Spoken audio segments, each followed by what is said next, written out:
Bonjour, je veux d'abord manifester mon soutien le plus chaleureux au peuple grec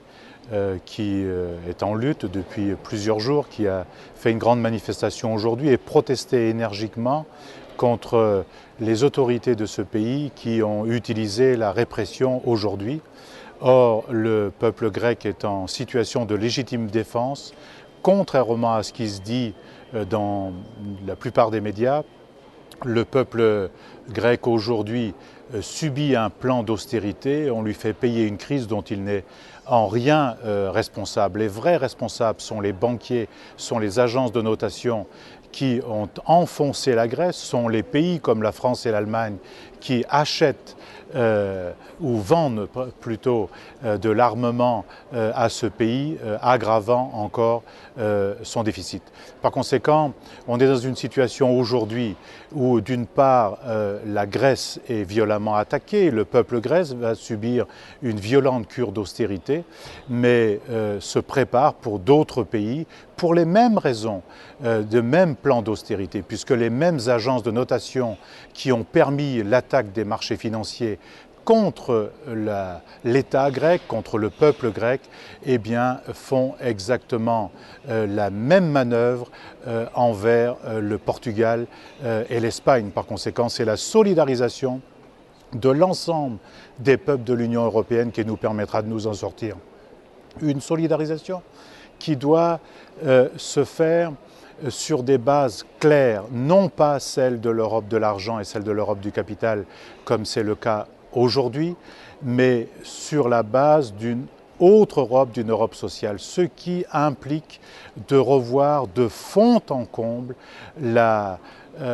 l'architecture de l'Union européenne telle qu'elle s'est faite aujourd'hui, celle de l'acte unique européen, celle des traités de Maastricht, celle du traité de Lisbonne. On voit bien que aujourd'hui, la liberté de circulation totale des capitaux, cet euro prétendument fort qui ne sert qu'à attirer des capitaux, cette banque centrale européenne nous mène à la ruine et mène les peuples dans un gouffre sans fond. C'est cela qu'il faut changer d'urgence. D'abord, il faut examiner la totalité des dettes des pays et des collectivités territoriales de l'Union européenne et en sortir toutes les dettes dites faites à partir de prêts toxiques. Et il faut en annuler une partie, en sortir une autre partie via la Banque centrale européenne qui doit faire comme la Banque fédérale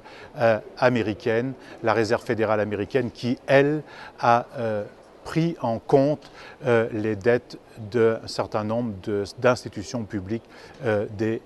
États-Unis. Secondement, il faut sortir de l'euro, monnaie unique, qui plie les droits démocratiques et les droits sociaux à la loi des marchés financiers. Comme nous l'avions dit au moment du débat sur le traité de Maastricht, c'est une monnaie commune qu'il faudrait, et de telle sorte que les pays puissent avoir une marge de manœuvre sur leur déficit et sur leurs dettes, une marge de manœuvre qui passe par d'autres moyens que de précariser le travail, d'appauvrir les populations, de casser les droits économiques et les droits sociaux. Par conséquent, il faut un autre type de monnaie, une autre construction monétaire, et il faut changer la Banque centrale européenne, changer ses statuts, la mettre sous l'autorité des gouvernements et des institutions élues, sous la responsabilité et le contrôle des peuples. Tant que cette banque restera, comme c'est le cas aujourd'hui, indépendante, elle sera en vérité au service des seuls marchés financiers avec les conséquences que nous connaissons aujourd'hui. Car l'expérience montre que ce n'est pas l'austérité, c'est-à-dire la réduction des salaires et des droits sociaux qui permet de sortir les pays des difficultés. La Chine et les États-Unis ont adopté une autre politique qui vise une croissance par la relance intérieure et par l'augmentation des droits sociaux et par l'augmentation des salaires et le maintien de l'emploi. C'est cela la bonne voie pour une relance durable, une croissance durable. Autrement dit, l'efficacité économique va de pair avec le progrès social, avec la justice et l'égalité. C'est ce pourquoi il faut se battre aujourd'hui. Voilà la raison pour laquelle nous appelons à la solidarisation de l'ensemble des jeunesses et des peuples européens, à l'unité des peuples européens pour transformer l'Union européenne, pour se concerter, pour dialoguer les forces politiques progressistes, les forces sociales et syndicales, pour bâtir un nouveau traité européen qui parte des peuples et qui soit fait pour les peuples et non plus pour le système de l'argent roi. Par conséquent, nous appelons à l'unité et à la solidarité de tous les peuples européens partout, et ces luttes dans chacun des pays, comme en France, elles commencent par la mise en échec de projets comme le recul du droit à la retraite à 60 ans, comme la réduction des emplois dans les secteurs et la fonction publique, comme la nécessité d'augmenter